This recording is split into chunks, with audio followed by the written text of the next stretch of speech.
বিসমিল্লাহির রহমানির রহিম। হে জগতবাসী, আজকে আপনাদের সামনে যে আলোচনার মাধ্যমে কিছু কথা বলবো, সে কথাগুলো যদি কেউ মানতে পারে অবশ্যই ব্যথা বেদনা ভালো হবে। বিশেষ করে পেট ব্যথা, পাঁজরের ব্যথা বা বিভিন্ন শরীরের অঙ্গ প্রত্যঙ্গের ব্যথা, এই ব্যথাগুলো ইনশাল্লাহ কমে যাবে। আর সেগুলো সাহায্য করবে কে? কোরআন।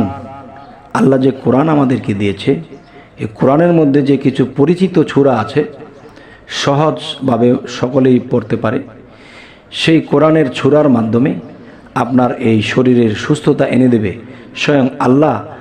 এখানে সহযোগিতা করে থাকে।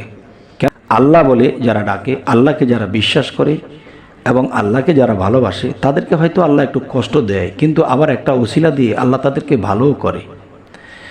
তবে আজকের আলোচনাটি হবে কি, যে ব্যথা বেদনা, পেট ব্যথার তদবির। এই পেট ব্যথার তদবির এবং বিভিন্ন ব্যথা বেদনা নিয়ে আলোচনাটি করব। সেটি হলো পাঁজরের বেদনা, যে মানুষের বিভিন্ন হাড় গড়ে ব্যথা করে। এই পাঁজরের ব্যথা ও পেটের ব্যথা আরোগ্য, এটার থেকে আরোগ্য হতে হলে বা আপনি সুস্থতা হতে হলে ছোট একটি লাঠি নেবেন হাতে। ছোট একটি লাঠি হাতে নিলে সেই লাঠির উভয় মাথায় দুই হাতে ধরে সূরা নাস 7 বার পাঠ করে ওই লাঠির দ্বারা ব্যথা স্থানে চাপ দিয়ে ধরবেন।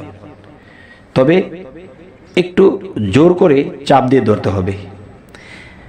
কথাটি আমি আবার বলছি, একটি ছোট লাঠি হাতে নিয়ে লাঠির উভয় মাথায় দুই হাতে ধরে সূরা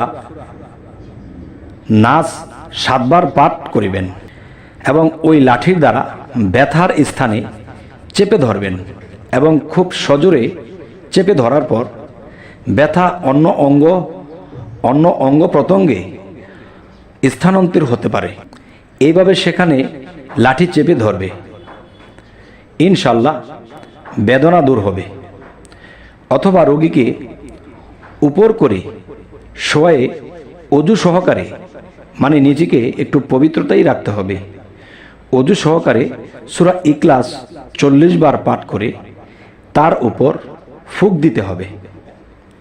তার উপর যখন ফুঁক দেওয়া হবে, আল্লাহর ফজলে ইনশাল্লাহ এই ব্যথা বেদনা মুক্ত হয়ে তিনি শোয়া থেকে ইনশাল্লাহ বসেই যাবেন আর বলবেন যে ইনশাআল্লাহ আমার এখন আর ব্যথা বেদনা লাগছে না।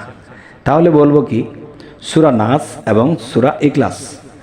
তবে নাস সূরাটার মধ্যে কিন্তু যে কথাগুলো বলা আছে যে আমার মধ্যে অশান্তি কে করে, সেই নাসের মধ্যে যে কয়েকটা খবিশ শয়তান, জিন শয়তান এবং বিভিন্ন শয়তানের নাম এখানে উল্লেখ করা আছে।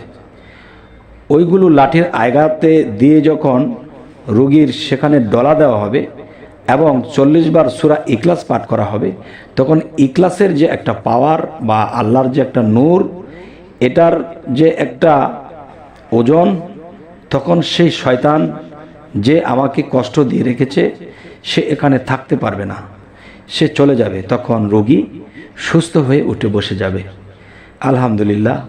তবে হে জগতবাসী, আজকে আপনাদের সামনে যে আলোচনাটি করলাম কেমন লাগলো তা জানাবেন এবং এর ফলাফল কেমন হয় একসময় তাও জানাবেন। এবং এ ধরনের আলোচনা পেতে মানুষের রোগ নিরাময়, ব্যথা বেদনা বা গর্ভ নষ্ট হওয়া বিষয় নিয়ে, বিভিন্ন বিষয় নিয়ে আপনাদের সামনে ভিডিও তুলে ধরব। তো অবশ্যই আপনারা চ্যানেলটিকে সাবস্ক্রাইব করে রাখুন। পরবর্তীতে আপনাদের কাছে আমাদের ভিডিওগুলো চলে যাবে। তবে সকলে ভালো থাকবেন। আল্লাহ হাফেজ।